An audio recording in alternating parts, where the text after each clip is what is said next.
What happens when the deepest bonds of family become the darkest of obsessions? A story so twisted, so disturbing. It will challenge everything you thought you knew about love, loyalty, and the unspeakable crimes that can lurk beneath the surface of everyday life.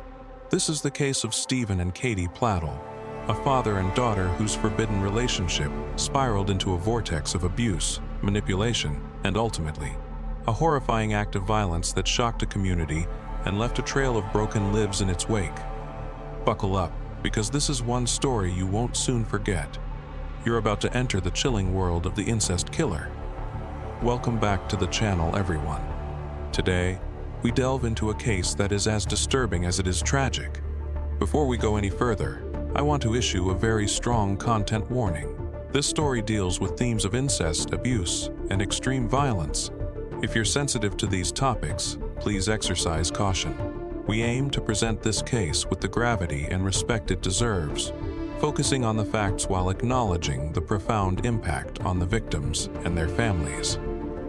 And if you're finding this content compelling, please hit that like button, leave a comment with your thoughts, and subscribe to the channel for more deep dives into the dark corners of human behavior. Your support helps us bring these important, albeit difficult, stories to light. Our story begins in 1995, in the seemingly innocuous world of online chat rooms. 15-year-old Alyssa Garcia, living in San Antonio, Texas, connected with 20-year-old Steven Pladl, who was thousands of miles away in New York. In the digital world, age and distance can blur, and predators often find their prey. Alyssa would later describe Steven's behavior as grooming, a calculated manipulation to gain her trust and lower her defenses. This wasn't a chance encounter, it was the beginning of a carefully orchestrated plan. Within a year, the grooming was complete. Alyssa, barely a teenager, ran away from home to be with Steven. The power dynamic was clear: a vulnerable young girl and an older man already exerting control. The situation escalated rapidly. They married, and Alyssa became pregnant. By the age of 17, Alyssa was a wife and a mother, with a baby girl named Denise. The dream Steven had sold Alyssa quickly crumbled. The reality of fatherhood hit him hard, and he wasn't prepared. They were poor, struggling to make ends meet, and Steven's true nature began to reveal itself. He had no patience, no empathy. When Denise cried, his response wasn't to comfort, but to punish. Alyssa recounted the horrific details. Steven would put the infant in an empty ice chest and close the lid. Imagine the terror, the helplessness of a baby in that situation. But it gets worse. Alyssa witnessed Steven pinching Denise's arm, not out of frustration, but out of a twisted curiosity, to see if he could make it turn black and blue. This wasn't discipline, this was cruelty. This was a pattern of abuse that would tragically repeat itself later in this story. Alyssa, despite her own youth, recognized the grave danger her baby was in. She made a heart-wrenching decision, a mother's sacrifice born of desperation. At 8 months old, Denise was placed for adoption. She found a loving home with Tony and Kelly Fusco in Dover, New York.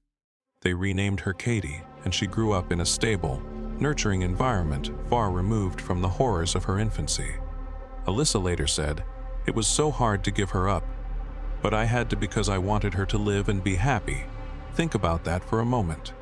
A mother forced to give up her child to save her life. That's a pain no parent should ever have to endure. But the trauma wasn't over for Alyssa. Despite witnessing Steven's abuse of their baby, she stayed with him. For years, she endured his violent outbursts. He would throw things, punch holes in the walls, creating an atmosphere of constant fear and intimidation. She held on to the hope that things would get better, that they would grow up and mature. In 2007, they had another baby girl, and in 2012 a third. The cycle of abuse continued, with Alyssa as the primary target of Steven's emotional and verbal attacks. By 2016, the marriage was a hollow shell. They were living in separate rooms, and a separation was planned. Alyssa described living on eggshells, constantly anticipating Steven's volatile moods, the yelling, the destruction. It was a living nightmare. Meanwhile, Katie, now known as Katie Fusco, was living a completely different life. She had a brother and a sister, was a vegetarian, loved animals, and had a quirky nickname Pac-Man because she was always eating. She was a creative soul, a talented artist with plans to study digital advertising at the State University of New York. She had a bright future ahead of her, a future built on love and stability, a world away from the darkness of her biological father. In January 2016, Katie's world was about to change. Tony and Kelly Fusco, her adoptive parents, made the difficult decision to tell her the truth about her origins. Katie was 18, an adult, and like many adopted children, she was curious about her biological parents. It didn't take her long to find Alyssa and Steven on social media. They were still together, though on the verge of separation, and they welcomed her into their lives. This is where the story takes an even more sinister turn. Katie reached out, and to the shock of her adoptive parents, Alyssa and Steven invited her to visit them in Henrico County, Virginia. Tony and Kelly were deeply concerned. They knew the history, the instability, the potential for danger. But Katie was 18, legally an adult, and they felt they had to respect her decision. Their worst fears were confirmed when, that August, Katie announced she wasn't going to college. Instead, she was moving in with Alyssa and Steven. Even Alyssa was apprehensive. She was on her way out of Steven's life, and she confided in Katie, telling her the truth about why she had given her up for adoption for her own safety. She revealed the abuse she and Denise had suffered at Steven's hands. But Katie, for reasons we may never fully understand, didn't seem concerned.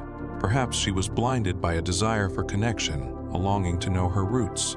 Or perhaps, more disturbingly, Steven's manipulation had already begun to take hold. When Katie moved in, Steven's behavior changed dramatically. He was no longer the abusive, slovenly husband. He started dressing younger, more provocatively. Tight-fitting shirts, skinny jeans. He shaved his beard and let his hair grow long.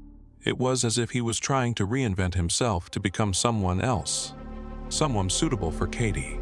The signs were there, the red flags were waving, but tragically they were ignored. The unthinkable happened. Katie had been living with her biological parents for less than 2 months when Steven spent the night on the floor in her bedroom. Then he did it again. Alyssa, her suspicions growing, confronted him. His response was chilling. "It's none of your business!" Then he took Katie and left the house in a rage. This was no longer a dysfunctional family. This was a crime in the making. Alyssa finally reached her breaking point. In November, she separated from Steven, moved out, and shared custody of their 2 younger daughters. Katie stayed with Steven. Alyssa, though she had no concrete proof, knew in her heart that the relationship between Steven and Katie had crossed a line that should never, ever be crossed. The truth, when it finally emerged, was even more horrifying than Alyssa could have imagined. In May 2017, Alyssa peeked inside her 11-year-old daughter's diary. What she read there shattered her world. Her daughter wrote about Katie being pregnant, about Steven calling the baby his baby, about Steven referring to Katie as her stepmom and forbidding her to call Katie her sister. The diary entries painted a picture of a twisted, incestuous relationship, a betrayal of the most fundamental human bonds. Alyssa's reaction was visceral, immediate. She called Steven hysterical, confronting him with the diary entries. His response, "I thought you knew. We're in love, love." That word, used to describe something so depraved, so wrong. Alyssa screamed, she cursed, she called him what he was, sick. And she did the only thing she could do. She called the police. An investigation began. Steven and Katie were interviewed, as were the 2 younger children. But incredibly, no arrests were made. The system, designed to protect the vulnerable, failed them. Days later, Steven and Alyssa's divorce was finalized, and then the unthinkable happened. Steven and Katie got married. In July in Maryland, Steven and Katie Pladl, father and daughter, were married. They lied on their marriage application, claiming they were not related. Steven's mother, Grace, attended the wedding. Katie's adoptive parents, Tony and Kelly Fusco, also attended. They were there, not in support, but out of a sense of grim duty, a belief that they had to bear witness to their daughter's descent into madness, to offer whatever support they could, even in the face of the incomprehensible. The couple moved to Knightdale, North Carolina, and on September 1st, 2017, Katie gave birth to a baby boy, Bennett. Their twisted family bliss was short-lived. In late November, warrants were finally issued for the arrest of both Steven and Katie. In January 2018, they were arrested and charged with incest and adultery, a misdemeanor. For this, the legal system seemed woefully inadequate to address the gravity of their crimes. Both were released on bond with a no-contact order. Katie moved back to New York with her adoptive parents, and custody of baby Bennett was given to Steven's mother, Grace Pladl. Steven's defense attorney made a statement to the media that is almost beyond belief. He claimed that there was no coercion, that Steven and Katie were simply in love, that their biological connection somehow justified their actions. He painted a picture of a 42-year-old man preying on an 18-year-old girl and called it love. It was a gross distortion of reality. For 2 months, Katie lived with her adoptive parents, and finally, the reality of her situation began to sink in. She realized the enormity of her mistake, the damage she had done, the sickness of her relationship with her biological father. She made a decision. She called Steven, violating the no-contact order, and told him it was over, forever. This act of defiance, this rejection of his twisted control, would trigger the final, horrifying act of this tragedy. The news shattered Steven. On April 11, 2018, he drove to his mother's house and picked up 7-month-old Bennett. He took the baby back to his house, and then he committed an act of unspeakable cruelty. He laid his son on the floor and suffocated him with a pillow.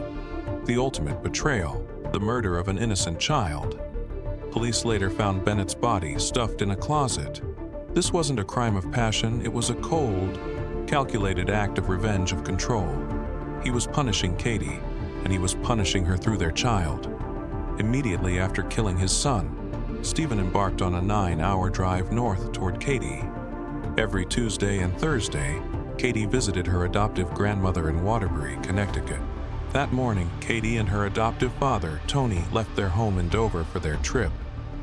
Steven was waiting. He had followed them, stalking them, planning their deaths. Steven followed Katie and Tony for 15 miles before forcing them to the side of the road near New Milford, Connecticut. He jumped out of his minivan armed with an AR-15 semi-automatic rifle. He opened fire. 20-year-old Katie Fusco and her 56-year-old father, Tony Fusco, were murdered in cold blood. Steven got back in his minivan and sped off, leaving a scene of unimaginable horror. An off-duty firefighter witnessed the carnage. His 911 call is chilling, a testament to the brutality of the crime. He described the scene, the truck riddled with bullets, the victims deceased. He used a phrase that will stay with me, a whole clip full into his head. The sheer violence, the utter disregard for human life, is staggering. As Steven drove, he called his mother. He confessed to killing Katie, Tony, and Bennett. His mother, frantic, called 911. Her words paint a picture of a man completely unhinged, spiraling into madness. She spoke of Katie breaking up with him, of him taking the baby, of his chilling statement. He killed his wife. He killed her father. She was terrified, and for good reason. Steven only drove 9 miles back toward Dover before he pulled over to the side of the road. He turned the AR-15 on himself. The case of Steven Pladl ended in a final tragic act of violence, leaving behind a trail of death and devastation. The Pladl case raises a disturbing question: what drove Steven Pladl to commit such heinous acts? The case highlights a concept known as genetic sexual attraction, or GSA. This term describes a purported strong sexual attraction that can develop between close relatives who meet for the first time as adults. It's a controversial theory, often dismissed as pseudoscience. There is no reliable scientific evidence to support the idea that people are inherently attracted to those genetically similar to themselves. In Steven Pladl's case, it's more likely that a combination of factors, a deeply disturbed personality, a history of abuse, a need for control, and a complete lack of empathy fueled his actions. To blame it on genetics is to oversimplify a complex and deeply disturbing reality. This case is not just a true crime story, it's a cautionary tale. It highlights the devastating consequences of abuse, the insidious nature of manipulation, and the importance of recognizing and addressing red flags, even when they come from within a family. It also exposes the failures of a system that, at times, seems ill-equipped to protect the most vulnerable among us. The Pladl case is a stark reminder that evil can lurk where we least expect it, and that the bonds of family, the very things that should protect us, can sometimes be twisted into instruments of unimaginable cruelty. What are the lessons we can learn from this tragedy? First and foremost, we must be vigilant in recognizing and reporting abuse in all its forms. Whether it's physical, emotional, or sexual, abuse leaves lasting scars, and it often escalates if left unchecked.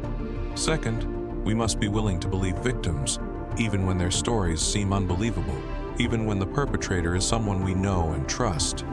Third, we need to educate ourselves and our children about healthy relationships, about boundaries, and about the signs of manipulation.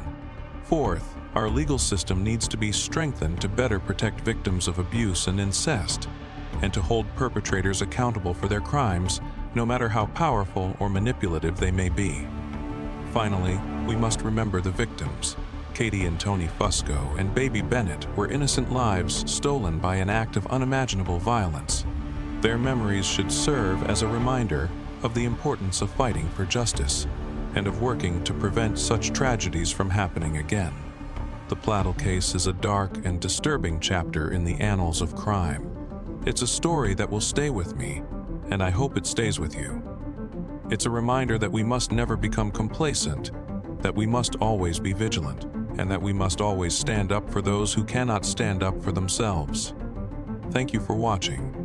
If you found this video informative, disturbing, or thought-provoking, please hit that like button, leave a comment with your thoughts, and subscribe to the channel for more in-depth explorations of true crime cases. Your support helps us bring these stories to light and hopefully prevent future tragedies. And as always, if you or someone you know is experiencing abuse, please reach out for help.